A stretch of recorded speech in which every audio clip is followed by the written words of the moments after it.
கிறிஸ்து இயேசுவுக்குள் அன்பாய் அழைக்கப்பட்ட அன்புக்குரிய சகோதர சகோதரிகளே, நம்முடைய பிதாவாகிய தேவனுடைய மகா பெரிய கிருபையினாலே இந்த ஞாயிறு காலை ஆராதனையிலே நாம் கலந்து கொள்ளவும், தேவனுடைய தெய்வீக திருவசனங்களை நாம் தியானிக்கவும் ஒரு நல்ல கிருபை நம்முடைய பிதாவாகிய தேவன் செய்திருக்கிறார்.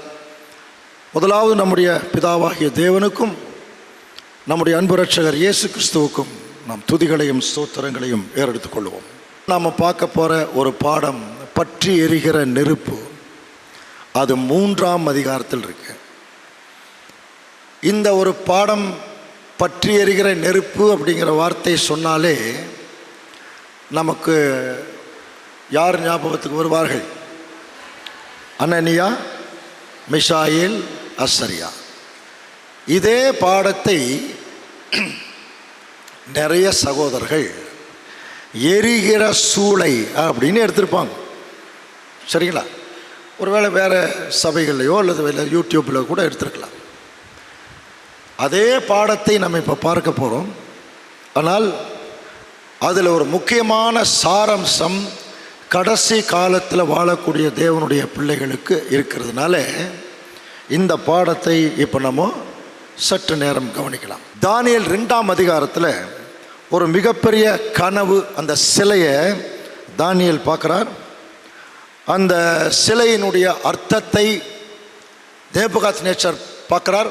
அதனுடைய சிலையை கண்ட கனவையும் அதனுடைய அர்த்தத்தையும் தானியேல் ரொம்ப கிளியராக விளக்கி சொன்னதுக்கு பிறகு அங்கே என்ன நடக்குது பாருங்கள். பின்பு ராஜா தானியேலை பெரியவனாக்கி அவனுக்கு அநேகம் சிறந்த வெகுமதிகளை எல்லாம் கொடுத்து அவனை பாபிலோன் மாகாணம் முழுவதுக்கும் அதிபதியாக்கினான். புரியுதுங்களா? Governor of the total Babylon province அப்படின்னு சொல்லுவார்கள். பெரிய ராஜா மாதிரி ரொம்ப டாப்பில் கொண்டு போய் உட்கார வச்சார். அது மட்டும் இல்லை, அதுக்கப்புறம் பார்த்தீங்கன்னா பாபிலோனில் சகல ஞானிகளின் மேலும் பிரதான அதிகாரியாகவும் நியமித்தான். இப்போ நமக்கு நல்லா தெரியும், தானியேலுக்கு 3 நண்பர்கள் இருந்தாங்க, க்ளோஸ் ஃப்ரெண்ட்ஸு. அவர்கள் பெயர் என்ன? அனனியா, மிஷாயேல், அசரியா. 3 ஃப்ரெண்ட்ஸ். பாருங்கள், தானியேலுடைய எண்ணம் பாருங்கள். தன்னை ஒரு பெரிய மாகாணத்தின் அதிபதியாக கொண்டு போய் அங்கே நேபுகாத்நேச்சார் வைக்கும்போது அந்த 3 ஃப்ரெண்ட்ஸ் அவர் மறக்கவே இல்லை. ராஜா கிட்ட ரெக்வஸ்ட் பண்ணுறார். வாசிக்கலாம் பாருங்கள், தானியேல் 2:49. தானியேல் 2ஆம் அதிகாரம் 49வது வசனம். தானியேல் ராஜாவை வேண்டிக் கொண்டதின் பேரில் அவன் சாத்ராக்கையும் மேஷாக்கையும் ஆபெத் நேகோவையும் பாபிலோன் மாகாணத்து காரியங்களை விசாரிக்கும்படி வைத்தான். தானியேலோவென்றால் ராஜாவின் கொழுமண்டபத்தில் இருந்தான். ராஜா தானியேல் சென்ட்ரல் ஆஃபீஸில் ஒரு பெரிய போஸ்டில் இருக்கார். இப்போ நேபுகாத்நேச்சார்கிட்ட ரெக்கமெண்ட் பண்ணுறார் தன்னுடைய நண்பர்களுக்காக. அவர் சொன்னதுக்காகவே இவர்களும் சிறந்த பிரதானிகள். பப்ளிக் சர்வீஸில் சிவில் டிபார்ட்மெண்ட்டில் கலெக்டர் மாதிரி இருக்கிற போஸ்ட்டில் கொண்டு போய் உட்கார வைக்கிற அந்த 3 பேரும். ஸோ நல்ல போஸ்டில் இருக்கிறாங்க. தேவனால் உலக பிரகாரமான காரியத்திலையும் அவர்கள் உயர்த்தப்பட்ட நிலைமையில் இருக்கிறாங்க. இவர்கள் சாதாரணமாக கூட இருந்திருக்கலாம். ஆனால் தேவன் அந்த இடத்துல ஒரு உலக பிரகாரமான ஒரு உயர்த்துதலுக்கு அவர் அனுமதித்தார். அதுக்கு ஒரு காரணம் இருக்குது. சரி, இந்த நிகழ்ச்சி ஒரு நல்ல சுபம் அப்படி சொல்கிறாங்க பாருங்க, அந்த மாதிரி முடிவடைஞ்சிருச்சு 2ஆம் அதிகாரத்தில். ஆனால் 3ஆம் அதிகாரத்தில் ஒரு மிகப்பெரிய சோதனை இந்த நண்பர்களுக்கு ஏற்பட்டது. நமக்கு நல்லா தெரியும், தெரிஞ்சதுனால அப்படியே ஸ்கிப் பண்ணிடலாம். ஆனால் அதோடைய நேச்சர் நமக்கு தெரியணும். அடுத்த அதிகாரத்திலேயே கவனித்து பார்க்கும்போது திடீரென்று சடன்லி நேபுகாத்நேச்சார் ஒரு பெரிய சிலையை, அதுவும் தங்கத்தில் பொன்னாலான பெரிய சிலையை செஞ்சு டியூரா அப்படிங்கிற ஒரு மலை பகுதியில் தன்னுடைய அரண்மனை தர்பார் மண்டபத்திலிருந்து டைரக்டாக பார்க்குற மாதிரி அந்த ஒரு டியூராங்கிற ஒரு இடத்துல ஒரு மிகப்பெரிய ஒரு சிலையை அங்கே செய்து வைக்கிறார். கேள்வி என்னன்னா, திடீர்னு ஒரு தங்க சிலையை, அது ஒரு மிக உயரமான ஒரு சிலையை செஞ்சு வைக்கணும் அப்படிங்கிற ஒரு ஆவல் எப்படி நேபுகாத் நேச்சாருக்கு வந்தது? த வெரி நெக்ஸ்ட் சாப்டரில் அதுக்கு ஒரு பேக்ரவுண்ட் இருக்கு. தானியேலை தேவன் உயர்த்தும் போது தானியேல் நேபுகாத் நேச்சார் இடத்துல நிறைய டிஸ்கஸ் பண்ணியிருப்பார். அதை முதல்ல சொன்ன விஷயம், ஆபிரகாம் முற்பிதா, ஈசாக்கு, யாக்கோபு என்பவர்களுக்கு தேவன் எங்களுடைய முற்பிதாக்களுக்கெல்லாம் ஆசீர்வாதம் கொடுக்கும்போது, உன்னை ஆசீர்வதிக்கிறவர்களை ஆசீர்வதிப்பேன், உன்னை சபிக்கிறவனை சபிப்பேன் சொன்னார் இல்லையா? அன்னை ஆசீர்வதிக்கிறவர்களே ஆசீர்வதிப்பேன்ங்கிற வார்த்தையெல்லாம் அவங்க டிஸ்கஸ் பண்ணியிருக்க வேணும். இதைய நேபுகாத் நேச்சார் கேட்கும்போது, உங்களை பெரிய ஆளாக நான் வச்சுருக்கேன், அப்போது உங்கள் கடவுள் என்னை உங்களை விட பெரிய ஆளாக வச்சுருக்கார். I am the king of the world, ராஜாதி ராஜா என்கிற பெருமைக்கு திடீர்னு நேபுகாத் நேச்சார் உள்ளானார். அவர் தன்னை மிகப்பெரிய ராஜாவா அறிவிச்சுட்டு, தேவன் இஸ்ரேல் ஜனங்களுக்கு கொடுத்த அந்த ப்ராமிஸ், ஆசீர்வாதங்கள் எல்லாம் எனக்கு தான் அப்படிங்கிற ஒரு சிந்தனைக்குள்ள வந்தார். அப்படி சிந்தனைக்குள்ள வரும்போது எக்ஸ்ட்ரீமா அவருடைய மனமேட்டிமை எந்த அளவுக்கு போயிடுச்சுன்னா, அப்படின்னா எல்லாரும் என்னை வணங்கக்கூடிய ஒரு பெருமைக்குள்ள வர வேணும். அதுக்கு நான் ஒரு இடத்துல இருப்பேன், திடீர்னு படை எடுத்து வேற ஒரு இடத்துக்கு போயிடுவேன். அப்படி வேற ஒரு இடத்துக்கு போகும்போது அப்போ கூட என்னுடைய நிலைமையும் எல்லாரும் வணங்கணும் அப்படிங்கிற ஒரு சிந்தனைக்குள்ளே வந்து தான் அவர் என்ன பண்ணுறாருன்னா, பர்மனண்ட்டாக தன்னுடைய ஒரு ஞாபகார்த்தமாக அல்லது தன்னுடைய நிலையை தக்க வைத்து கொள்ளும் விதமாக அவர் என்ன செய்கிறாருன்னா, அப்படி ஒரு சூழ்நிலை வரணும்னா இங்கே ஒரு மிகப்பெரிய ரிலிஜன், ஒரு மதம் ஏற்படுத்தப்படணும். ஒரு மதம் ஏற்படுத்தப்படணும்னா எல்லாரும் அதில் கூடியிருக்கணும், அந்த மதத்தினுடைய சட்டத்திட்டங்களுக்கு தான் கீழ்ப்படியணும். ஆனால் இப்போ தானியேல்,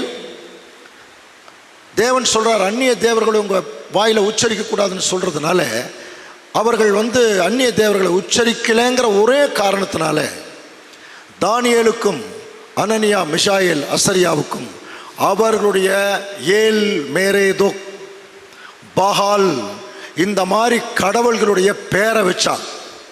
தானியேலுக்கு பெல்தே சாட்சார்னு பேரை வச்சான். அது அக்கு தேவனின் வாழ்க்கைக்கு உட்பட்டவன் அர்த்தம், அவங்களுடைய தேவனுக்கு கட்டுப்பட்டவன் அர்த்தம். அனனியா, மிஷாயேல், அசரியா அவங்களுக்கு ஷாத்ராக், மேஷாக், ஆபேத் நேகோ என்கிற பேரை வச்சான். அதெல்லாம் அந்நிய தேவனுடைய பேர். அவர்கள் தங்களை தீட்டுப்படுத்தவில்லைங்கிறது நமக்கு நல்லா தெரியும். ஏன் அந்த பேர் வச்சானா, எல்லாருமே அந்த ரிலிஜனுக்குள்ளே இருக்கணும், அந்த மதத்துக்குள்ளே இருக்கணும். ஸோ அதாவது நேபுகாத் நேச்சாருடைய தலைமையில் one religion, one God, one king, இதை ரெப்ரசன்ட் பண்ணுறது தான் அவன் மைண்டில் தோணுச்சு. சரி, என்ன செலவைக்கலாம்? உடனே ஞாபகத்துக்கு வருது பாரு, 2ஆம் அதிகாரத்தில், பொன்னாகிய அந்த தலை நீரே. நேபுகாத் நேச்சாருடைய அந்த கனவுல முதல் என்ன வந்துச்சு? பொன்னாகிய அந்த தலை நீரே அப்படின்னு சொல்லும்போது, நான் தான் அந்த தலை. அதனால ஒரு பெரிய சிலையை இவன் வணங்கி கொண்டிருந்த அந்த பேல் மேரேதோக் என்கிற அந்த தேவனுடைய சிங்காசனம் இருக்கிற இடம் மாதிரி என்ன பண்ணிட்டான்னா, ஒரு கோல்ட்லேயே ஒரு பெரிய சிலையை செஞ்சு வச்சுட்டான். நான் தான் இவர், இவர் தான் நான். நான் எங்கே வேணாலும் போயிட்டு வருவேன், நான் இங்கே ஒரு சிலையா இங்கே நிற்பேன். எல்லாரும் என்னை என்ன பண்ணணும்? வணங்கணும். அது 100 மீட்டர் ஹைட்டு, 10 மீட்டர் ப்ராட் அகலம். இதை பார்த்தீங்கன்னா இப்போ வசனம் வாசிக்கலாம். தானியேல் 3ஆம் அதிகாரம் 1ஆம் வசனம். ராஜாவாகிய நேபுகாத் நேச்சார் 60 முழ உயரமும் 6 முழ அகலமுமான ஒரு பொற்சிலையை பண்ணுவித்து பாபிலோன் மாகாணத்தில் இருக்கிற தூரா என்னும் சமபூமியிலே நிறுத்தினார். ஒரு சமபூமியிலே நிறுத்துறார். இது அங்கிருந்து பார்க்குற இவருடைய தர்பார் மண்டபத்திலிருந்து பார்க்கலாம். இப்போ கூட நீங்கள் ஆக்ரா போனீங்கன்னா பதேபூர் சிக்ரின்னு ஒரு கோட்டை இருக்கும். அதில் வந்து அக்பருடைய தர்பார் மண்டபம் இருக்கும். அந்த அக்பருடைய தர்பார் மண்டபத்திலேருந்து பார்த்தீங்கன்னா ஒரு 1/2 கிலோமீட்டர் தூரத்தில் அந்த ராணி அம்மாவுடைய அரண்மனையுடைய சிட்டாடல் இருக்கும். இவர் இங்கிருந்து தன்னுடைய ராணியை பார்க்கறதுக்கு டிசைன் பண்ண மாதிரி அந்த சிட்டாடல் அமைக்கப்பட்டிருக்கும். அந்த அம்மா அங்கே உட்காந்து அக்பரை பார்ப்பாங்க, அந்த அக்பர் அங்கே உட்காந்து அந்த அம்மாவை பார்ப்பாங்க. அந்த மாதிரி டிசைன் பண்ணாங்களாம். சேம் எங்கிருந்து வேணாலும் அதை பார்க்குற மாதிரி அந்த டியூராங்கிற இடத்துல. ஆக்சுவலாக இதை குறித்து ஆராய்ச்சி பண்ணவர்கள் பார்த்தீங்கன்னா இது ஒரு 10 மாடி கட்டடம் அளவுக்கு இருக்குங்கிறார் இந்த சிலையை. எங்கிருந்து வேணாலும் பார்க்கலாம். கவனிச்சு பாருங்க, 10 மாடி கட்டடம் எப்படி இருந்திருக்கும். இவர் ஏற்கனவே ஹேங்கிங் கார்டன்ஸ் ஆஃப் பாபிலோ மலையை விட பெருசாக கட்டினார், படிச்சிருக்கும் இல்லையா. அந்த மாதிரி தான் இந்த டியூராங்கிற இடத்துல ஒரு அதனுடைய மதிப்பே 43,000 பவுண்டு அப்படியே இழைச்சி வச்சுருந்ததாக சில இதெல்லாம் சொல்கிறாங்க. இப்போ தானியேல் என்ன செய்கிறாருன்னா இந்த ரிலிஜனை இன்ட்ரோடியூஸ் பண்ணுறார். வாசிக்கலாம் பாருங்க, தானியேல் 3ஆம் அதிகாரம் 2ஆம் வசனம். பின்பு ராஜாவாகிய நெபுகாத்நேச்சார் தேசாதிபதிகளையும் அதிகாரிகளையும் தலைவரையும் நியாயாதிபதிகளையும் பொக்கிஷக்காரரையும் நீதி சாஸ்திரிகளையும் விசாரிப்புக்காரரையும் நாடுகளிலுள்ள உத்தியோகஸ்தர் யாவரையும் நெபுகாத்நேச்சார் ராஜா நிறுத்தின சிலையின் பிரதிஷ்டைக்கு வந்து சேரும்படி அழைத்தனுப்பினான். தன்னுடைய கட்டுப்பாட்டுக்குள்ள எல்லா தேசங்களில் இருக்கிற அதிகாரிகள், தேசாதிபதிகள், கவர்னர்ஸ், அதிகாரிகள், பெரிய பெரிய மினிஸ்டர்ஸ், தலைவர்கள், ஜட்ஜஸ், எல்லாம் பெரிய ஒரு ஆர்கனைஸ்டு கவர்மெண்ட். அது த செக்யுலர் கவர்மெண்ட். எல்லா தலைவர்களையும் கொண்டு வந்து அந்த சிலைக்கு முன்பாக அங்கே வந்து நிறுத்துறா. எல்லாரும் அங்கே வந்து நிற்கிறாங்க. இப்போ அவங்களுக்கு என்ன இன்ஸ்ட்ரக்ஷன் கொடுக்கப்படுதுன்னா, இப்போ இந்த சிலையை சுற்றிலும் ஒரு மேடை அமைக்கப்பட்டு, கவனிக்கிறீங்களா, அதில் ஒரு மிகப்பெரிய கொயர் ஆர்கனைஸ் பண்ணியிருக்கான். அந்த கொயர் பார்த்தீங்கன்னா மிகப்பெரிய ஆர்கெஸ்ட்ரா, பெரிய அளவில். இப்போ கூட பெரிய ஆர்கெஸ்ட்ரானா கீபோர்டு, அந்த வயலின், கிண்ணறம், ட்ரம்ஸு, தபேலா, இன்னும் நிறைய வயலின் செட்டு, ஒரு பெரிய மேடை முழுவதும் இருந்தால் அது மிகப்பெரிய ஆர்கெஸ்ட்ராவாக இருக்கும். அந்த மாதிரி ஒரு மிகப்பெரிய ஆர்கெஸ்ட்ராவை வந்து அங்கே வந்து ஆர்கனைஸ் பண்ணி நிற்க வைக்கிறார். எல்லாம் ரெடியாக நிற்கிறான். இப்போது அதனுடைய ஆர்கனைஸ் பண்ணக்கூடிய தலைவன் கட்டியக்காரன் பேர். அவன் வந்து சத்தமாய் சகல ஜாதிகளும் பாஷைக்காரமானவர்களே, உங்களுக்கு அறிவிக்கப்படுகிறது என்னவென்றால், எக்காலம், நாதசுரம், கிண்ணரம், வீணை, சுரமண்டலம், தம்பு. ஸோ இதெல்லாம் ஆர்கெஸ்ட்ராவில் இன்ஸ்ட்ருமெண்ட்ஸ். இதையே ஒரு மிகப்பெரிய ஆர்கெஸ்ட்ரா வந்து ஒரு பெரிய பாடல் வாசிப்பாங்க. கிராண்டா சத்தமாக வாசிக்கும் போது சமஸ்த ஜனங்களும் எல்லாரும் அந்த சிலையை வணங்கணும். இவ்வளோதான். அதுக்கப்புறம் நடந்த நிகழ்ச்சிகள் நமக்கு தெரியும். எவனாவது தாழ விழுந்து அதை வணங்காமல் போனால் பாருங்க, அவன் அந்நேரமே இமீடியட்லி எரிகிற அக்னி சூளையின் நடுவிலே. அப்படின்னா என்ன அர்த்தம்? ஆல்ரெடி அக்னி சூளை ரெடி. எப்படி ஆர்கனைஸ் பண்ணியிருக்கான் பாருங்க, அந்த பயத்தை உண்டாக்குறதுக்கு. நீ வணங்கலைன்னா உடனடியாக அங்கே அக்னி சூளையில் போட்டுருவோம். ஸோ அந்த அளவுக்கு ஒரு ஆர்கனைஸ்டான ஒரு விஷயத்தை பண்ணிட்டான். அப்போது எல்லா ஜனங்களும் கிண்ணறம், நாதசுரம் எல்லாம் ஊதுறாங்க. ஊதும்போது ஆர்கெஸ்ட்ரா முழங்குது. முழங்கும் போது எல்லா ஜனங்களும் அந்த சிலையை விழுந்து வணங்க ஆரம்பிக்கிறாங்க. இந்த டைமில் தான் நமக்கு நல்லா தெரியும், பாபிலோன் மாகாணத்தில் காரியங்களை விசாரிக்கும்படி நீர் ஏற்படுத்தின சாத்ராக். இப்போ அவருக்கு நியூஸ் போகுது ராஜாவுக்கு, இந்த 3 பேர் மட்டும் என்ன செய்யலை, வணங்கலை. அவங்களுடைய நேம் தான் நமக்கு தெரியுமே, அனனியா, மிஷாயில், அசரியா. அவங்களுக்கு அவங்க வச்ச பேர் சாத்ராக், மேஷாக், ஆபேத்நேகோ. என்ன ஆச்சரியம் தெரியுங்களா? இவர்கள் வணங்கவில்லை என்று நம்ம உட்கார்ந்துருக்கிற அனைவருக்குமே தெரியும், நம்ம படிச்சிருக்கோம். எந்த ஸ்டேஜில் இவர்கள் பாபிலோனுக்கு வந்தாங்க தெரியுங்களா? இந்த சாத்ராக், மேஷாக், ஆபேத்நேகோ, தானியேல் போன்றவர்கள் எல்லாம் பாபிலோனுக்கு சிறைப்பட்டு வரும் பொழுது அவங்களுக்கு 14 வயசு. 14 வயசுனா எவ்வளோ, என்ன மாதிரி ஒரு பருவம்னு பாருங்க. ஆனால் அவர்கள் இருந்த வைராக்கியம் திங்க் பண்ணி பாருங்க. அந்த பேர்லேயே அவர்களுக்குள்ள தேவன் இருந்திருக்கார். இவன் நேபுகாத் நேச்சார் பேர் மாற்றி வச்சு அவர்களுக்குள்ள அந்நிய தேவர்களை புகுத்தினான். ஆனால் இந்த 3 பேருக்குள்ளேயே தேவன் இருந்திருக்கார் பாருங்க. அனனியா யாவேயால் பாதுகாக்கப்பட்டவன், பேரே அதுதான், புரியுதுங்களா? அனனியாவே, யாவே தேவனால் பாதுகாக்கப்பட்டவன். மிஷாயேல், மைக்கேல், அதுக்கு விளக்கம் நமக்கு தெரியும், தேவனை போன்றவன். அடுத்தது அசரியாவே, புரியுதுங்களா? யாவே உதவி செய்வார். இதை 3 பேர்த்தையும் அப்படியே ஒன்றா நிற்க வச்சு அவங்க பேரை நம்முடைய பாஷையில் சொன்னால் என்ன சொல்லலாம்? யார் தேவனை போன்று இருக்கிறார்களோ அவர்களை தேவன் பாதுகாத்து அவர்களுக்கு எல்லா உதவியும் செய்வார் அப்படிங்கிறத எபிரேய பாஷையில் சொல்லுங்க அப்படின்னு சொன்னா அனனியா, மிஷாயேல், அசரியா, இதுதான் பேர். ஸோ இந்த 3 பேரும் அன்புக்குரிய சகோதர சொல்லி தேவனின் நாமத்தை தங்களுக்குள்ள வைத்திருந்தவர்கள். அவன் எவ்வளவு ஞானமா பேரை மாத்திரம் பாருங்க. ஆனால் அந்த சிலையை அவர்கள் வணங்கலை. அதில் ஒரு ஹைலைட்டான பாயிண்ட் இதை குறித்து பேசுகிற எல்லா சகோதரர்களும் பேசியிருப்பாங்க. இந்த சிலையை நாங்கள் வணங்க மாட்டோம், எங்களை தேவன் தப்புவிக்க வல்லவராக இருக்கிறார். அப்புறம் அடுத்து என்ன சொன்னாங்க? எங்களை காப்பாத்தலைனாலும் இந்த சிலையை நாங்கள் வணங்க மாட்டோம் சொன்னாங்களா? அப்படி ஒரு வைராக்கியம் அந்த சின்ன வயசுல எப்படி வந்தது? அது வேணுமில்ல, இவ்வளோ வைராக்கியமா எப்படி வந்தது? தேவன் விசேஷமாக இஸ்ரேல் ஜனங்களை கானான் தேசத்தில் கொண்டு போய் செட்டில் பண்ணும்போது இஸ்ரேல் ஜனங்கள் என்கிற குழந்தைகளுடைய பெற்றோர்களுக்கு தேவன் ஒரு கட்டளை கொடுத்திருந்தார். அதை கண்டினியூஸாக நிறைவேற்றிருக்காங்க. பாருங்க, என்ன தெரியுமா? பாருங்க, வாசிக்கலாம். உபாகமம் 6:6. இன்று நான் உனக்கு இடுகிற கட்டளைகளை உன் வார்த்தைகளில் பாருங்க, உன் இருதயத்தில் இருக்க கடவுது, நீ அவைகளை உன் பிள்ளைகளுக்கு கருத்தாய் போதித்து. வார்த்தை பாருங்க.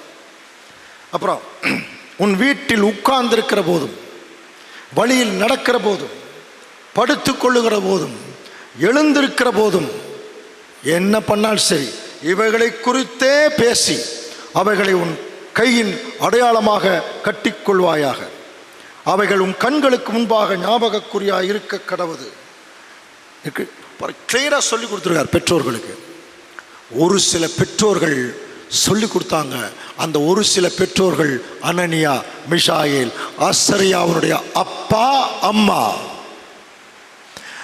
இப்போ நம்ம பார்க்கலாம், நம்முடைய பிள்ளைகளுக்கு உட்கார்ந்துருக்கிற போதும் உட்கார்ந்தோம்னா, தம்பி ஒழுங்கா நல்லா சாப்பிடு, இப்படி தான் சொல்லிக் கொடுப்போம். சரியா உட்கார்ந்து கடவுளுடைய வேலையை செய்கிறியா, அந்த ஒரு கணிப்பு இல்லை. ஆனால் அன்னைக்கு சொல்கிறார், உன் பிள்ளைகளுக்கு நீ கருத்தாய் போதித்து. சின்னதிலிருந்தே நம்ம குழந்தைகளுக்கு நம்ம யாவே தேவனுடைய பிள்ளைகள்ங்கிறத ஏத்திரணும் தலையில், புரிதல்னா இருதயத்தில் வச்சு தைச்சிடணும். நாம் நம்முடைய பிதாவாகிய தேவனுக்காக வாழ்கிறவர்கள், அந்த பேரில் நான் இருக்கேன். நீங்கள் தேவனுடைய பிள்ளைகள் சொல்கிறார் இல்லையா? அந்த வைராக்கியம் பரலோகத்திற்கு பாத்தியப்படாத அனனியா, மிஷாயேல், அசரியாவுக்கு இருக்கு. பரலோகத்திற்காக அழைக்கப்பட்டிருக்கிற நமக்கு இல்லை. இது என்ன மாதிரி ஒரு ஜட்ஜ்மெண்ட்னு பாருங்க. அப்பவே சொல்லிட்டார், மேலே என்னை அன்றி உனக்கு வேறே தேவர்கள் உண்டாயிருக்க வேண்டாம். மேலே வானத்திலும் கீழே பூமியிலும் பூமியில் கீழ் தண்ணீர். எத்தனை வசனங்கள் படிச்சிருக்கோம். நீ நமஸ்கரிக்கும் சேவிக்க வேண்டாம். கிளியரா சொல்றார். யாத்ராகமம் 23ஆம் அதிகாரம் 24ஆம் வசனம் வாசிக்கலாம். நீ அவர்களுடைய தேவர்களை பணிந்து கொள்ளாமலும் சேவியாமலும் அவர்கள் செய்கைகளின்படி செய்யாமலும் அவர்களை நிர்மூலம் பண்ணி அவர்களுடைய சிலைகளை உடைத்து போடுவாயாக. சிலைகளே உடைச்சிடுங்கிறார். இப்ப அந்த 3 பேரும் அந்த சிலையை வணங்கல. இமீடியட்டா ராஜாவுக்கு அது தகவல் போய் அங்க கூப்பிட்டு கேட்கும்போது இவர்கள் அந்த வைராக்கியத்தில் சொன்ன வார்த்தைகள் பாருங்க. ஷாத்ராக், மேஷாக், ஆபேத்நேகோ என்பவர்கள் பாருங்க, ராஜாவை நோக்கி, நேபுகாத் நேச்சாரே, இந்த காரியத்தை குறித்து உமக்கு உத்தரவு சொல்ல எங்களுக்கு அவசியமில்லை. புரியுதுங்களா? we are the sons of Yahweh, not gold சிலை. இதை நான் உனக்கு சொல்லணுங்கிற அவசியம் கிடையாது, நீ என்ன வேணாலும் பண்ணிக்கோ. அதான் ஏற்கனவே நெருப்பு சூளையில் போடுறேன்னு சொல்றீ இல்லையா, போட்டுக்கோ. எரிஞ்சு சாம்பலானாலும் சாம்பலாமே தவிர எங்கள் தேவனை விட்டு கொடுக்க மாட்டோம். இந்த வைராக்கியம் இந்த பூமியில் எத்தனை பேருக்கு இருக்கு? சின்ன சின்ன விஷயத்திலேயே தவறி போய் என்ன பண்ணிடுறோம், அப்படியே வாழ்கிற வாழ்க்கை தேவன் நமக்கு போட்ட பிச்சை மாதிரி. இந்த சத்திய வாழ்க்கை எல்லாவற்றுக்கு மேலாக நம்மளை என்ன பிச்சை எடுக்க விட்டுருக்கார்? நல்லா தானுங்க வச்சிருக்காரு. என்ன குறை தேவன் நமக்கு வச்சிருக்காரு? இப்போ அவங்க சொல்றாங்க, நாங்கள் ஆராதிக்கிற தேவன் எங்களை தப்பு வைக்க வல்லவராக இருக்கார். தப்பு வைக்கலான்னு பரவாயில்லைங்க, விடுங்க, நாங்கள் செத்தாலும் பரவாயில்ல. பாருங்க, விடுவிக்காமல் போனாலும் நாங்கள் உம்முடைய தேவர்களுக்கு ஆராதனை செய்யறதில்லைன்னு சொல்லிட்டாங்க. இப்போ நேபுகாத் நேச்சாருக்கு அந்த எரிகிற சூளையை விட சூடாகுது, பயங்கர கோபம். என்ன சொன்னார் படிச்சிருக்கீங்களா? இப்போ சூளை எரிஞ்சிட்டு இருக்கு, இதை 7 மடங்கு என்ன பண்ணுங்க, இன்னும் ஹீட் பண்ண, 7 மடங்கு ஹீட் பண்ண, ஏறக்குறைய 6000 டிகிரி செல்சியஸ் மாதிரி. பக்கத்தில் போனாலே பஸ்மம் ஆயிடுவோம். அந்த அளவுக்கு 7 மடங்கு ஹீட் பண்ணி எல்லா சமஸ்த ஜனங்களும் பார்க்கட்டும், இவங்க எரிஞ்சு சாம்பலாகிறத பார்க்கட்டும் சொல்லி அவர்களை உள்ள அனுப்புகிறாங்க. எப்படி அனுப்புகிறாங்க பின்னாடி பார்க்கலாம். இவர்களை உள்ள அனுப்புகிற போது அந்த சூளை எப்படி இருக்கும் அப்படின்னு சொல்லி பார்த்தீங்கன்னா, ஏறக்குறைய இந்த அளவுக்கு ஹைட் இருக்குமா. இப்போ இந்த சூளையில் மேலே தூக்கி போட முடியாது, அதனால் சைடில் ஒரு பெரிய கேட் மாதிரி இருக்கும், எரிஞ்சிட்டு இருக்கும், அதில் உள்ள தூக்கி போட்டுருவாங்க. அந்த ஃப்ளேம் மட்டும் 100 அடி மேலே அடிக்குமா. அப்படின்னா எந்த அளவுக்கு அந்த சூளை இருந்திருக்கும் பாருங்கள். உள்ளே போட்டோன்னே அப்படியே எரிஞ்சு பசுமமாயிடுவாங்க. ஸோ இப்படியாக பாருங்கள், சாத்ராக் மேஷாக் ஆபேத்நேகோ என்பவர்களின் எரிய சூளையிலே போடுவதற்கு அவர்களை கட்டும்படி அங்கே இராணுவத்தில் இருக்கிறவங்களுக்கு கட்டளை எடுக்கிறார். இப்போ அவங்களை எப்படி தூக்கி போடுறாங்கன்னா, அப்படியே இழுத்துட்டு போய் அப்படி போடல, அவங்கள சுற்றி சால்வைகளோடும் நிசார்களோடும் பாகைகளோடும் மற்ற வஸ்திரங்களோடும் கட்டப்பட்டு எரிகிற அக்கினி சூளையிலே போடப்பட்டார்கள். கம்ப்ளீட்டாக துணியில் கவர் பண்ணுறாங்க. எதுக்கு? நல்லா எரிஞ்சு சாம்பலாகணும். கம்ப்ளீட்டாக துணியில் கவர் பண்ணுறாங்க. கவர் பண்ணி தான் கொண்டு போய் அங்கே உள்ளே போடுறாங்க. இப்போ உள்ளே போடும்போது ராஜாவின் கட்டளை கடுமையானபடியினால் பாருங்க, சூளை மிகவும் சூடாக்கப்பட்டிருக்கிறது. அக்னி ஜுவாலையானது சாத்ராக் மேஷாக் ஆபே என்பவர்களை தூக்கி கொண்டு போன புருஷரை கொன்று போட்டது. என்ன ஆச்சரியம் பாருங்க. இவங்க ஃபுல்லாக துணியில் சுற்றி கொண்டு போய் போடுறாங்க. போடுறதுக்கு முன்னாடி அந்த ஃப்ளேமுடைய அந்த தாக்கம் இவர்கள் மேலே பட்டு இவர்கள் என்ன ஆயிட்டாங்களா, நிறைய பேர் செத்து போனாங்க. ஆனால் இப்போ என்ன நடக்குது? அப்பொழுது ராஜாவாகிய நேபுகாத்நேச்சார் பிரமித்து தீவிரமாய் எழுந்திருந்து தன் மந்திரிமார்களை நோக்கி, 3 புருஷரை அல்லவோ கண்டுண்டார்களாக அக்னியிலே போட்டு வைத்தோம். அப்போ நேரடியாக அப்சர்வ் பண்ணிட்டு இருக்கார். ஏன் அந்த மாதிரி அப்படின்னா, இந்த 3 புருஷர்களும் சாதாரணமான ஜனங்களாக இருந்தால் விட்டுருப்பான். சரி பரவாயில்ல விட்டுருங்க. இவர்கள் யார் தெரியுமா? 3 மாகாண கவர்னர்கள், பப்ளிக் சர்வீஸில் இருக்கிறவங்க, எல்லாருடைய இன்ஃப்ளூயன்ஸை பெற்றவர்கள். இவங்களே ராஜாவுக்கு கீழ்ப்படியலைன்னா மற்றவர்களெல்லாம் கீழ்ப்படியறதுக்கு வாய்ப்பு இல்லை. அதனால் இவர்களுக்கு கொடுக்கக்கூடிய தண்டனை மற்றவர்களுக்கு ஒரு பாடமாக இருக்கணும் அப்படின்னு சொல்லி தான் அவர் பார்க்குறார். பாருங்க, பார்த்துட்டு இதோ 4 பேர் விடுதலையாக அக்கனி நடுவிலே உலவுகிறதை காண்கிறேன், அவர்களுக்கு ஒரு சேதமும் இல்லை, 4ஆம் ஆளின் சாயல் எப்படி இருக்குதா தேவனுடைய புத்திரருக்கு. அப்போ அதை பார்த்தோன்னே வழக்கம் போல அப்படியே சரண்டர் ஆகிறார். யாரு? இந்த நேபுகாத்நேச்சார். இவருடைய குலத்தொழிலே அதான் போல் இருக்கு, பெரிய பிரச்சனை கொண்டு வருது. அப்புறம் தேவன் எதான் இன்ஃப்ளூயன்ஸ் பண்ணார்னா அப்படியே சரண்டர் ஆகி, இப்போ பாருங்க, நேபுகாத்நேச்சார் எரிகிற அக்கினி சூழல் இருந்து வாசல் அண்டைக்கு வந்து உன்னதமான தேவனுடைய தாசராகிய என்ன விட்னஸ் பாருங்க, அப்போது அந்த இடத்துல அவர்களை தேவன் காப்பாற்றினார்ங்கிறத தெரிஞ்சுட்டு உன்னதமான தேவனுடைய தாசராகிய சாத்ராக் மேஷாக் ஆபேத் என்பவர்களே, நீங்கள் வெளியே வாங்க என்று சொல்லிட்டு என்ன மாதிரி ஒரு விட்னஸ் கொடுக்குறார். தேசாதிபதிகளும் அதிகாரிகளும் தலைவரும் ராஜாவின் மந்திரிமார்களும் கூடி வந்து அந்த புருஷருடைய சரீரங்களின் மேல் அக்னி பலன் செய்யாமலும் அந்த வாசனை கூட இல்லையா. கவனிங்க, இதெல்லாம் ஏற்கனவே நமக்கு தெரிஞ்ச விஷயத்தை நான் சொல்லிட்டு இருக்கேன்.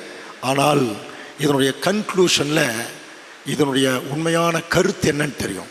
அந்த அக்னியினுடைய வாசனையே அவங்களுக்கு வரல. அவருடைய தலை மயிர் கருகில் உடம்பு எரிஞ்சுன்னா ஆட்டோமேட்டிக்காக முதல்ல எது எரியும்? முடி தான் எரியும். தலைமயிர் கருகில் அவருடைய சால்வைகள் கூட சேதமாகல. அக்னியின் மனம் அவரிடத்தில் வீசாமலும் இருந்ததை கண்டான். சால்வதான எரிஞ்சிருக்கும் முதல்ல. ஆனால் என்ன ஆயிருக்கு தெரியுங்களா? அந்த சால்வையே அவர்களை என்ன பண்ணியிருக்கு? இப்போ காப்பாற்றிருக்கு. ஏதாவது வசன ஞாபகத்துக்கு வருதா? சப்ஜெக்டுக்குள்ள இன்னும் போல. இந்த சால்வை இவங்களை காப்பாற்றி இருக்குதுங்கிற சொல்லும் போதே அவருடைய ஆவி அவைகளை சேர்க்க வேணும். இல்லை, ஒரு வசனம் ஆண்டவர் இயேசு கிறிஸ்துவை பற்றி ஏசாயா தீர்க்கதரிசி எழுதுறார். ஒரு க்ளூ. அந்த வசனம் எப்படி தெரியுமா முடியும்? வைராக்கியத்தை சால்வையாக பொறுத்து கொண்டார். படிச்சிருக்கீங்களா? அவர்கள் தங்களுடைய உயிரை பணயமா வச்சாங்க. நேபுகாத் நேச்சாரியே தேவனை வணங்க வச்சுட்டாங்க பாருங்க. அதுவல்லவோ தெய்வ பக்தி, அதுவல்லவோ பக்தி, அதுவல்லவோ வைராக்கியம். அவர் கிளியரா சொல்றார். நம்ம அவர்களை நெருப்பு சூளையில் போட்டோம். அவர் தமது தூதனை அனுப்பி அந்த தாசரை எல்லாம் விடுவித்தார். கடைசியில் என்ன நடந்தது தெரியுங்களா? இவங்க ஏற்கனவே மாகாணத்து கவர்னர்களாக இருந்தாங்க. இவர்களுக்கு ஒரு பெரிய டெஸ்ட் வந்தது. அந்த டெஸ்ட்டில் பாஸ் பண்ணிட்டாங்க. இப்போ மேலும் இந்த 3 பேர்த்தையும் அவர் என்ன பண்ணார்னா பாருங்க. பின்பு சாத்ராக் மேஷாக் ஆபேத் நேகோ என்பவர்களை பாபிலோன் தேசத்திலே உயர்த்தினான். மேலும் அடுத்த போஸ்ட்ல கொண்டு வந்து உட்கார வைக்கிறார். ஸோ மேலும் மேலும் மேலும் முன்னேறி போறாங்க. இதுதான் உங்களுக்கு ரிசல்ட். அன்புக்குரிய சகோதரர், இப்போ என்ன ஆச்சு தெரியுங்களா? இந்த மாதிரி அவர்கள் நெருப்பு சூளையில் போட்டு அவங்க எரியல, சாம்பலாகல. ஒரு தேவதூதன் உள்ள இருந்து அவரை காப்பாத்திட்டாருன்னு தெரிஞ்சோன்னே நேபுகாத் நேச்சாருக்கே தங்கச்சலை மறந்து போச்சு. புரியுதுங்களா? அவருடைய சுத்த எல்லா பிளானும் கரைஞ்சு போச்சு. அப்படியே தேவன்கிட்ட சரண்டர் ஆயிட்டார். பிற்பாடு ரொம்ப நாள் கழிச்சு தேவன் ஏற்கனவே என்ன சொன்னார்? இந்த சிலைகளை எல்லாம் நீ உடைச்சு தகர்க்கணும்னு சொன்னார். அந்த வேலை பின்னாடி நடந்தது. தீர்க்கதரிசி இதை குறித்து எழுதுறார் பாருங்க. எரேமியா 32. பாபிலோன் பிடிபட்டது, பேல் வெட்கப்பட்டது. அந்த சிலையினுடைய பேரே பேல் மேரோதக் தான் பேர். பேல் பிடிபட்டது, வெட்கப்பட்டது, மேரோதக் நொறுங்குண்டது. அதனுடைய சிலைகள் இலட்சி அடைந்து அதனுடைய விக்கிரகங்கள் நொறுங்கி போயின என்று ஜாதிகளுக்குள்ளே அறிவித்து பிரசித்தம் பண்ணுங்கள். இதை மறைக்காமல் கொடியேற்றி விளம்பரம் பண்ணுங்கள். இந்த சிலைகள் எல்லாம் உடைக்கப்பட்டது. எப்படி அதை உடைக்கப்பட்டது தெரியுமா? இப்போ வாசிக்கலாம். எரேமியா தீர்க்கதரிசியின் புஸ்தகம் 50ஆம் அதிகாரம் 3ஆம் வசனம். அதற்கு விரோதமாய் வடக்கே இருந்து ஒரு ஜாதி வந்து அதன் தேசத்தை பாழாக்கி போடும், அதிலே குடியிருப்பார் இல்லை, மனுஷரோட மிருகங்களும் ஓடி. என்ன சொல்லிட்டாருன்னா எரேமியா தீர்க்கதரிசி, வடக்கிலிருந்து ஒரு பாபிலோனுக்கு விரோதமா ஒரு பெரிய ஜாதி வந்து கம்ப்ளீட்டா அடிச்சு நொறுக்கிடுவாங்க. கவனிக்கிறீங்களா? பாபிலோன் நியாய தீர்ப்பு சப்ஜெக்ட் கேட்டிருக்கிறோம் இல்லையா? அப்ப பாபிலோனை வந்து பிடிப்பதற்கு வடக்கு பகுதியிலிருந்து ஒரு ராஜா வந்தார் தன்னுடைய பெட்டாலியனோட. அந்த ராஜா பேர் என்ன? கோரேஸ் ராஜா, சூரிய ராஜா. அப்படி சொன்னா ஈஸியா இருக்கும். அதே மாதிரிதான் இன்றைக்கு இருக்கக்கூடிய பாபிலோனை பிடிச்சு கம்ப்ளீட்டா அடிச்சு நொறுக்கிறதுக்கு இங்க ஒரு சூரிய ராஜா வந்திருக்கிறார், அருணோதய ராஜா. அப்புறம் ராஜாதி ராஜா எல்லாம் சொல்லிக்கலாம். நம்முடைய ஆண்டவர் இயேசு கிறிஸ்து அங்கே எப்படி நடந்ததோ அதே மாதிரி இன்னும் கொஞ்ச நாள் இங்கே நடக்க போகுது. ஜஸ்ட் இதுக்கு முன்னாடி அங்கே நடந்த ஒரு நிகழ்ச்சி இப்போ இங்கே நடக்க போகுது, இங்கே நம்ம மத்தியில். ஆனால் தேவன் சொல்லிட்டார், அந்த வேலையெல்லாம் நான் தண்டிச்சிருவேன் அப்படின்னு சொல்லிட்டார். இதனுடைய ஃபைனல் ரிசல்ட்டு பார்த்தீங்கன்னா அந்த 3 பேர்த்தையும் தேவன் உயர்த்திட்டார் இல்லையா? அன்புக்குரிய சகோதர சகோதரி கவனிங்க, இந்த டைமில் கொஞ்சம் கவனிங்க, தானியேல் எங்கே போயிருந்தாரு? அதுக்கு என்ன தெரியுமா பதில்? தெரியல. சில கமெண்ட்ரி எழுதின மூத்த சகோதரர்கள் என்ன சொல்லியிருக்காங்கன்னா, தானியேல் நேபுகாத் நேச்சாருக்கு அடுத்த போஸ்டில் ரொம்ப கீ போஸ்ட் இருக்கிறனால இந்த மாதிரி ஒரு பகுதியில் நடக்கக்கூடிய ஒரு பெரிய நிகழ்ச்சிகளுக்கெல்லாம் இவர் ஆர்கனைஸ் பண்ண வேண்டியதில்லை, அவர் என்னவா இருந்திருக்க வேணும்னா அவர் தன்னுடைய வேலையை பார்த்துருந்துருக்க வேணும். இது ஒரு அனுமானம். இன்னொன்று, பாபிலோன் ராஜ்யம் என்பது மிகப்பெரிய மாகாணங்களை உள்ளடக்கியது. அதில் ஒரு 5 பகுதிகளாக பிரித்து அதில் 3 பகுதிகளை தானியேலுடைய கண்ட்ரோலில் அங்கே அவர்கள் வச்சிருக்கும் போது, அப்போ தானியேல் அதை தான் கவனிச்சுட்டு இருந்திருக்கணும். அந்த பகுதிகளை கவனிச்சுட்டு இருந்ததுனால இந்த விஷயத்தை அவர் பார்க்கறதுக்கான சூழ்நிலை இருந்திருக்காது என்பது ஒரு அனுமானம் மாத்திரமே. ஆனால் அங்கே என்ன நடந்தது நமக்கு தெரியாது, தெரியாமல் சொல்ல முடியாது. ஆனால் ஒரு விஷயத்தை ஊர்ஜிதமாக சொல்லாமா? யார் அந்த தூதன்? யார் அந்த தூதன்? தானியேல்ல 2 தூதர்கள் வந்துட்டு போவாங்க. இல்லை, கேப்ரியேல் பதில் சொல்லிட்டு போவார், மிகாயேல் காப்பாற்றிட்டு போவார். தானியேல் புஸ்தகத்தில் மிகாயேல் கேள்விக்கு பதில் சொல்லுவார் அல்லது ஜபத்துக்கு பதில் சொல்லுவார். தானியேல் அந்த மைக்கேல் என்ன பண்ணுவார்னா காப்பாற்றிட்டு போவார். அப்படின்னா அந்த 3 நண்பர்கள் அக்கினி சூளையில் இருக்கும்போது நடுவில் நின்னது யார்? மிகாயேல். ஸோ ஆண்டவர் இயேசு கிறிஸ்து 2ஆம் வருகையில் வந்துட்டார். அப்படின்னா இப்போ ஒரு விஷயத்தை மட்டும் கொஞ்சம் ஞாபகத்தில் வச்சுக்கலாம். அப்படின்னா இங்கே கூட ஒரு கோல்டு சிலை இருக்கா? அந்த கோல்டு சிலையை ஒரு ராஜா செஞ்சு வச்சு அவன் சப்போர்ட் பண்ணிட்டு இருக்கிறான் அந்த சிலைக்கு. இப்போ இந்த கோல்டு சிலை எங்கே இருந்தது? பாபிலோன் இருந்தது. இப்போ உங்களுக்கு எதை கனெக்ட் பண்ண முடியுதா? அப்போ அந்த கோல்டு சிலை இன்னைக்கு பொறுத்த வரைக்கும் எதை குறிக்குது? மகா பாபிலோன். அதைத்தான் எல்லாரும் இன்றைக்கு வணங்கி கொண்டிருக்கிறார்கள். எப்படி சொல்றீங்க பிரதர் அப்படின்னா, மற்ற ரிலிஜன்லே ஆகட்டும், முஸ்லீம் சகோதரர்களுடைய ரிலிஜன்லே ஆகட்டும், இந்த பாபிலோன் என்கிற போப்பு மார்க்கம் ஏற்படுத்தின அநேக தவறான போதனைகளைத்தான் இன்னைக்கும் எல்லாரும் ஃபாலோ பண்ணிட்டு இருக்கிறார்கள். நரக போதனை. ஹிந்துஸும் நரகத்தை பற்றி பேசுகிறாங்க, முஸ்லீம் சகோதரர்களும் நரகத்தை பற்றி பேசுகிறாங்க, ஆர்டினரி கிறிஸ்தவர்களும் நரகத்தை பற்றி பேசுகிறாங்க.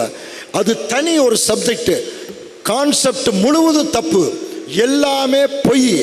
அத்தனை இவங்க கொண்டு வந்தது 1200 வருஷங்களில் உலகம் முழுவதுக்கும் பொய்ய சாத்தான் இந்த ஏஜென்சி மூலம் விதைச்சிட்டான். இன்னைக்கு ரொம்ப பெருசாக அவர்கள் தான் நிறைய சொத்து வச்சுருக்காங்க, நிறைய சுகங்கள் வச்சுருக்காங்க. அதனால தான் இந்த பாபிலோனுக்கு ஏசாயா வச்ச பேர், நீ பாபிலோன் ராஜாவின் மேல் சொல்லும் வாக்கியமாவது ஒடுக்கவன் ஒளிந்து போனானே பொன் நகரி அப்படிங்கிறார். தங்க நகரமா, தங்க சிலை, புரியுதா? ஸோ இந்த பொன் நகரி ஒளிந்து போயிற்று. அப்படின்னா இந்த பயங்கரமான ஒரு தங்க சிலை இன்னைக்கு ஒரு பெரிய அளவில் எடுபட போகிறது. கிறிஸ்தவ மண்டலம்னாலே பாபிலோன் குமார்த்திகை தான் கிறிஸ்தவம் அப்படிங்கிற நிலைமைக்குள்ள கொஞ்ச நாள் வரும்போது அதை விட்டு வெளியே வந்த தேவனுடைய பிள்ளைகளுக்கு என்ன அச்சுறுத்தல் வரும்னா, கவனிங்க, ஏதாவது ஒரு சந்தர்ப்பத்தில் நீங்கள் அதை வணங்கித்தான் ஆகணும் அப்படின்னு ஒரு அச்சுறுத்தல் இனிமேல் வரப்போகிறது. வரும்போது தெரியும். அப்படி வரும்போது அது எங்கிருந்து வேணா ஆரம்பிக்கலாம், நம்ம குடும்பத்திலிருந்து கூட ஆரம்பிக்கும். இப்போ அப்படி தானே, குடும்பத்தில் இருக்கிறவங்க பெயர் சபையில் இருந்தால் அங்கே ஏதாவது ஒரு அனுஷ்டாந்தம் செய்ய சொல்லும் போது நம்மளை என்ன பண்ணுறாங்க, இழுக்கிறாங்க. நீ செய்யலைன்னா உன்னை வேறு மாதிரி நாங்கள் ட்ரீட் பண்ணிடுவோம். இங்கிருந்து ஆரம்பிக்கும். அது ரிலீஜனில் போய் கவர்மெண்ட்டில் முடியும். அப்போது அன்றைக்கு யார் தேவனுடைய பிள்ளைகள் அதை வணங்க மாட்டாங்க. இதை பற்றி நம்முடைய ஆண்டவர் இயேசு கிறிஸ்து வெளிப்படுத்தல் ஆமத்தில் சொல்லும் பொழுது பாருங்க, 13ஆம் அதிகாரம் 8ஆம் வசனம் வாசிக்கலாம்.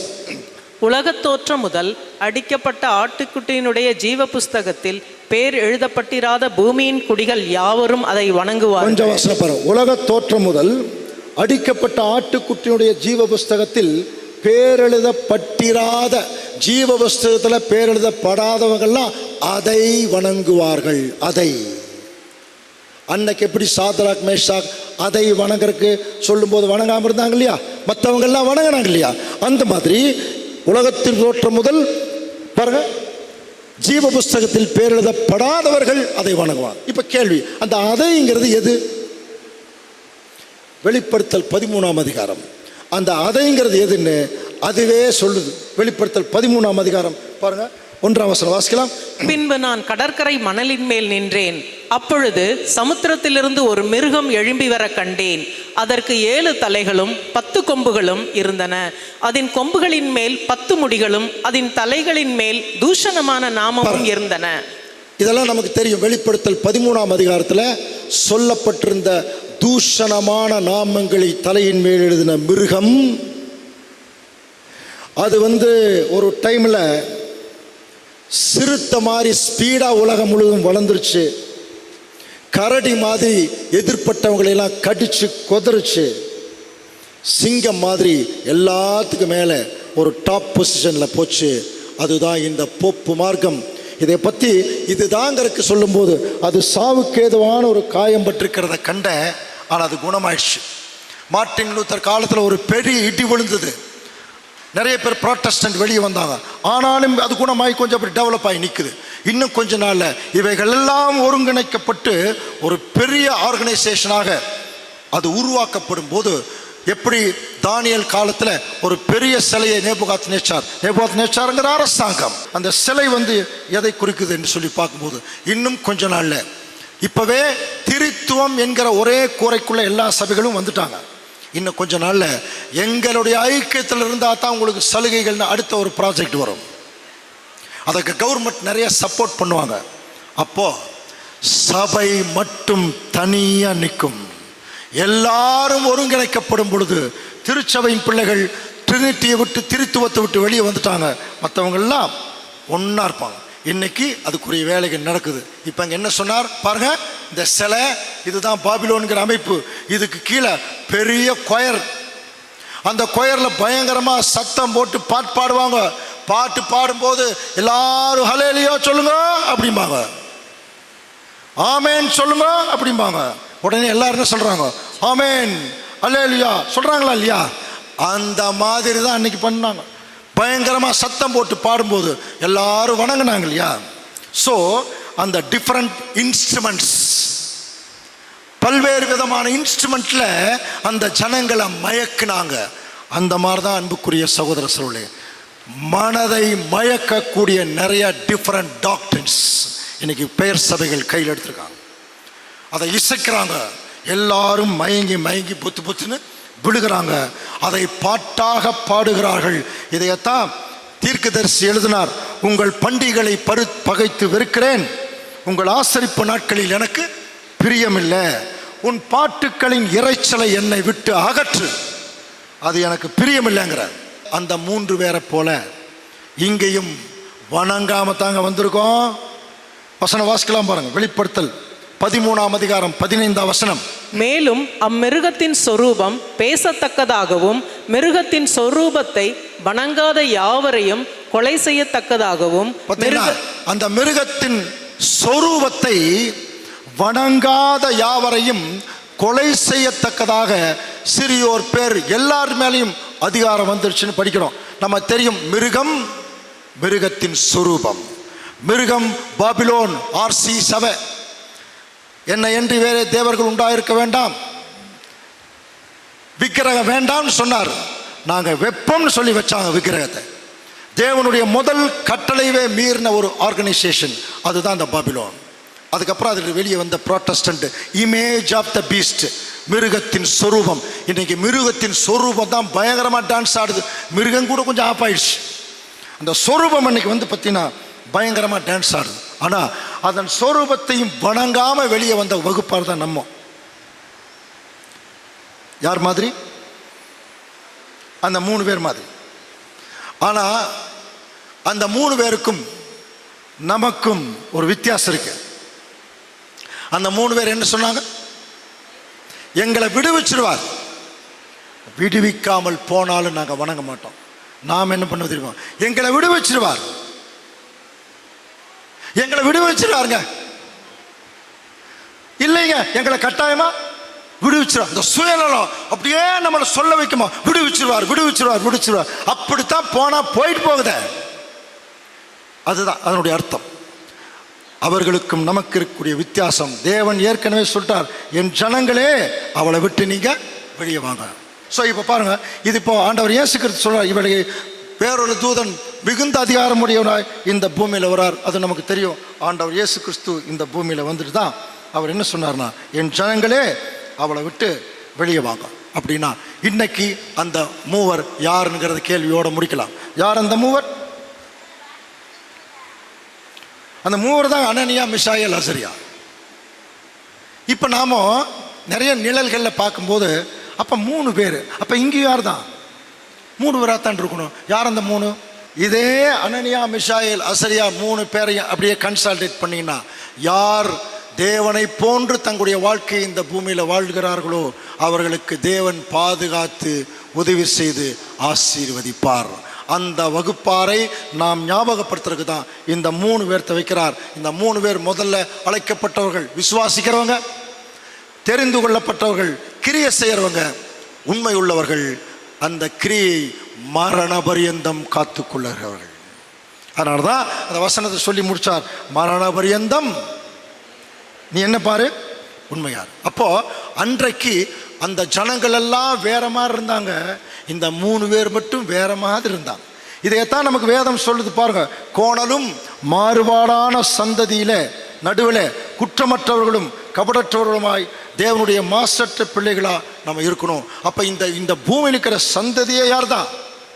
கோணலும் மாறுபாடான சந்ததி. இந்த சந்ததிக்குள்ள நம்ம வாழ்ந்துட்டு இருக்கிறோம். கடைசியாக அன்புக்குரிய சகோதர சொல்லி கொஞ்சம் கவனிங்க. அந்த 3 பேருக்கும் ஏற்பட்ட ஒரு மகா பெரிய பிரச்சனை இப்போ நமக்கு வந்தாச்சு. அவங்க நெருப்புக்குள்ளே தான் இருந்தாங்க, நெருப்புக்குள்ளே தான் இருந்தாங்க, ஆனால் வேகலை. இப்போ வாசிக்கலாம் பாருங்க, 1 பேதுரு 4:12. பிரியமானவர்களே, உங்களை சோதிக்கும்படி உங்கள் நடுவில் பற்றி எரிகிற அக்கினியை குறித்து ஏதோ புதுமை என்று திகையாமல், ஏதோ புதுமை என்று திகையாமல் கிறிஸ்துவின் மகிமை, இதெல்லாம் நமக்கு தெரிஞ்ச வசனம் தான். கிறிஸ்துவின் மகிமை வெளிப்படும் போது நீங்கள் களிகூர்ந்து மகிழும்படி அவருடைய பாடுகளுக்கு நீங்கள் பங்காளிகளானதால் சந்தோஷப்படுங்கள். அவருடைய பாடுகளுக்கு நீங்கள் பங்காளிகளானதால், பாடுகளுக்கு பங்காளி பாருங்க, பங்காளி வந்திருக்கார் சொல்றாங்க இல்லையா? அந்த பங்காளின்னு என்ன? பங்கு கொடுப்பவர். அப்ப ஆண்டவர் இயேசு கிறிஸ்து பாடுகளிலே நாம் பங்கு கொண்டால் ஆளுகையிலும் பங்கு, அவரோட பாடுகளை சகித்தால். ஆனா அதுக்கு முன்னால, பிரியமானவர்களே, உங்களை சோதிக்கும்படி உங்கள் நடுவே பற்றி எரிகிற அக்கினி. இப்ப நம்மளை சுத்தியில இருக்குதா இல்லையாங்கிறது ஒவ்வொரு சகோதர சகோதரிக்கும் மட்டும்தாங்க தெரியும்.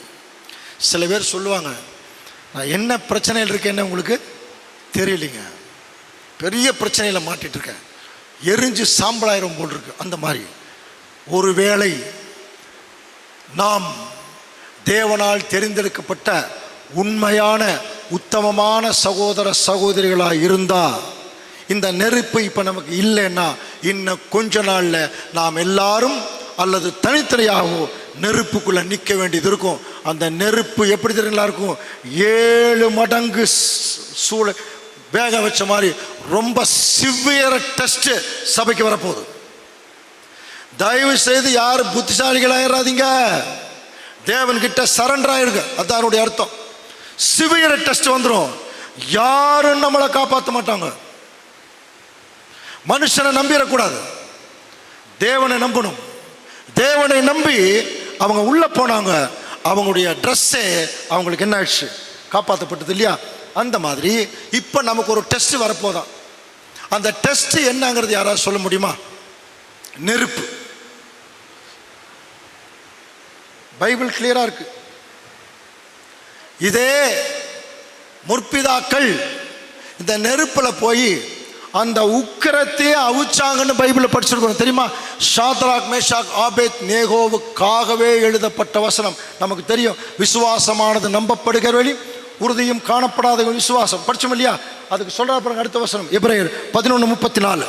அக்கினியின் உக்கிரத்தை அவித்தார்கள், பட்டய கருக்குக்கு தப்பினார்கள், பலவீனத்தில் பலன் கொண்டார்கள், யுத்தத்தில் வல்லவர்களானார்கள். முதல்ல பாரு, அக்கினியின் உக்கரத்தை அவித்தார்கள்.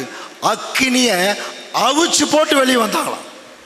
பாருங்க, எரிஞ்சு வெளியே வரல, அக்கினிய அவிச்சு வெளியே வந்தாங்க. அப்படின்னா அவங்க எப்படி இருப்பாங்க? தேவனுடைய பிள்ளைகள் அன்றைக்கு அவர்களுக்கு இருந்த வைராக்கியம் மட்டும்தான் அவர்களை காப்பாத்துச்சு. இன்னும் கொஞ்ச நாள்ல நம்முடைய விசுவாசத்துக்கே ஒரு பரீட்சை வரப்போகுதுங்க. அன்புக்குரிய தெய்வ கவனிங்க, எப்படி தெரியுமா வரும்? நமக்குள்ள இருக்கக்கூடிய சகோதரர்களுக்கு மத்தியிலேயே விசுவாசத்துக்குள்ள பெரிய பிரச்சனை வந்துடும். நாம் கற்றுக்கொண்டது பெற்றுக்கொண்டது உண்மையான சத்தியமா இல்லையா? வரும். இது ஏற்கனவே வந்துச்சு. இயேசு கிறிஸ்து வந்துட்டாரா வரலையா? இன்னைக்கும் ஒரு வகுப்பார் வரலங்கிறாங்க, ஒரு வகுப்பார் வந்துருச்சுங்கிறாங்க. ராஜ்யம் ஆரம்பிச்சிருச்சா இல்லையா? ஒரு வகுப்பார் ஆரம்பிச்சிருக்குங்கிறாங்க, ஒரு பக்கம் ஆரம்பிக்கலங்கிறாங்க.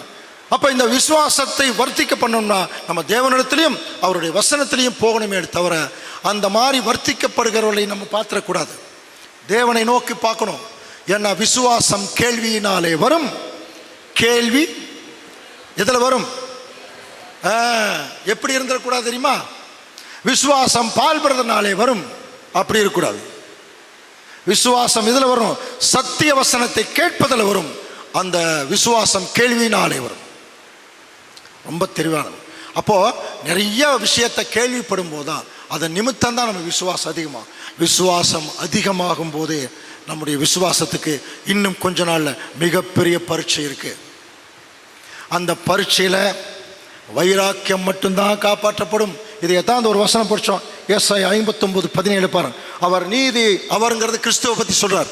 அவர் நீதி மார்க்கவசமாக அணிந்து ரட்சிப்பென்னும் சீராவை தமது சிரசிலை தரித்து நீதியை சரி கட்டுதலும் வஸ்திரம். 2-3 வஸ்திரம் போட்டாங்களே, நிசாரு வஸ்திரம் போட்டாங்க இல்லையா? அதை தாங்க சொல்றார்.